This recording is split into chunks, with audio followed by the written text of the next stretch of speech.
जय शिवराय मित्रांनो राज्यातील 21 जिल्ह्यातील 7201 पेक्षा जास्त गावांमध्ये नानाजी देशमुख कृषी संजीवनी प्रकल्प टप्पा 2 अर्थात पोखरा 2.0 ही योजना राबवली जात आहे आणि याच योजनेच्या अंतर्गत राबवल्या जाणाऱ्या कृषी अवजार बँकेची स्थापना या बाबीबद्दल आज सविस्तर अशी माहिती घेण्याचा प्रयत्न करणार आहोत।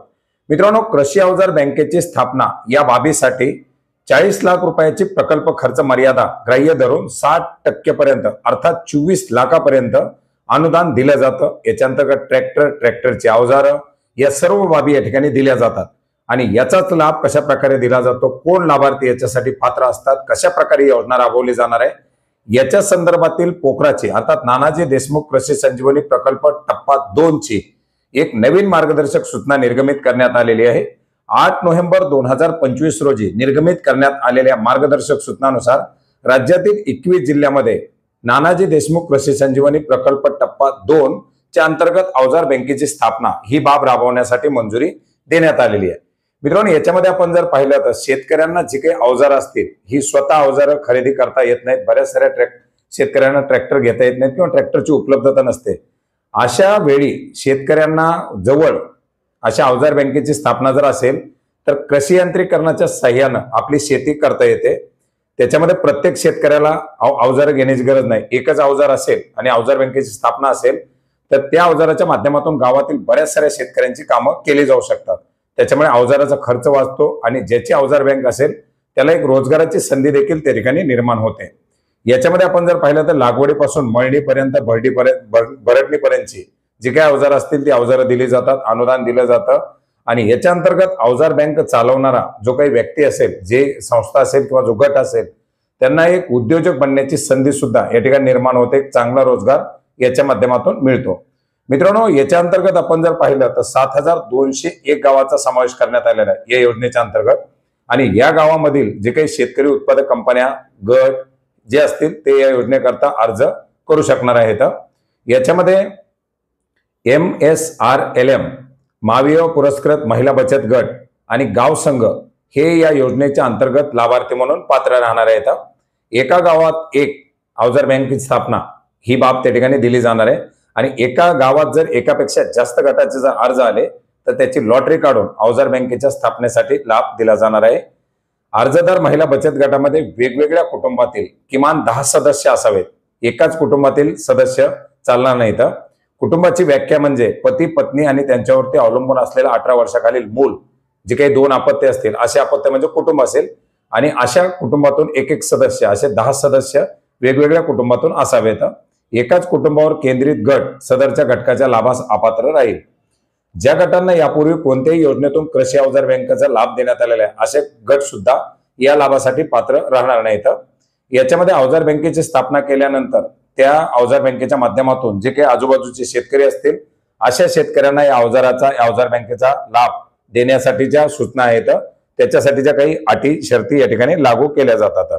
मित्रांनो, याचबरोबर या अवजार बँकेच्या अंतर्गत आपण जर पाहिलं तर गरजेनुसार एक मोठा ट्रॅक्टर, 35 HP पेक्षा जास्त क्षमतेचा ट्रॅक्टर, लहान क्षमतेचा एक ट्रॅक्टर आणि त्याच्यासाठी जी काही असलेली अवजार असतील किमान 2 अवजारं अशा प्रकारामध्ये ही अवजार बँक या ठिकाणी खरेदी म्हणजे सुरू केली जाऊ शकते। याच्यामध्ये अवजार बँकेची स्थापना करत असताना जे अनुदान आहे हे अनुदान 60%च्या मर्यादेमध्ये दिलं जाणार आहे आणि अनुदान देत असताना जो काही व्यतिरिक्त खर्च असेल 40%चा हा लाभार्थ्याला स्वतः त्या गटाला स्वखर्चाने उभा करायचा आहे।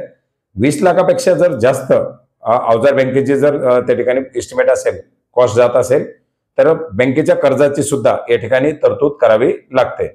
याच्यामध्ये 24 लाख रुपये जास्तीत जास्त मर्यादेमध्ये हे अनुदान दिलं जाणार आहे। कृषी अवजार बँक प्रकल्पाचे मूल्य 20 लाखापेक्षा जास्त असेल तर बँक कर्ज घेणं बंधनकारक असणार आहे, म्हणजे कर्जाची त्या ठिकाणी सोय करावी लागणार आहे। संबंधित गटांनी एकूण प्रकल्प मूल्याच्या किमान 75% कर्ज बँकांकडून घेणं आवश्यक राहील। उदाहरणार्थ 40 लाखाचा जर प्रस्ताव आला तर कमीत कमी 30 लाख रुपयाचं कर्ज आणि 10 लाख रुपयाचा स्वनिधी अशा प्रकारे उभारणी कर्जाची करावी लागणार आहे आणि अवजार बँकेच्या प्रकल्पाचं मूल्य 20 लाखापर्यंत असल्यास बँक कर्ज घेणं बंधनकारक नाही। त्यासाठी गटाच्या माध्यमातून जे काही बँक खात्यामध्ये रक्कम आहे हे फक्त या ठिकाणी कन्फर्म करायचं आहे। आता याच्यामध्ये जे काही घटक दिले जातील या अवजार बँकेच्या स्थापनेसाठी त्याला सबमिशन ऑफ ऍग्रीकल्चर मेकॅनिझम अर्थात कृषी यांत्रिकरण उपाभियान 2025 चे जे काही मापदंड आहेत त्या मापदंडानुसार अनुदान दिले जाणार आहे। त्याच्याबद्दल आपण यापूर्वी सुद्धा एका व्हिडिओच्या माध्यमातून माहिती घेतली होती। आता ज्या यंत्राचे उदाहरणार्थ ट्रॅक्टर, ट्रेलर हे परिवहन विभागाकडे नोंदणी आवश्यक असेल त्याची प्रक्रिया पार पाडावी लागते आणि अशा प्रक्रिया झाल्यानंतरच अनुदानाच्या वितरण प्रक्रिया पार पाडल्या जातात।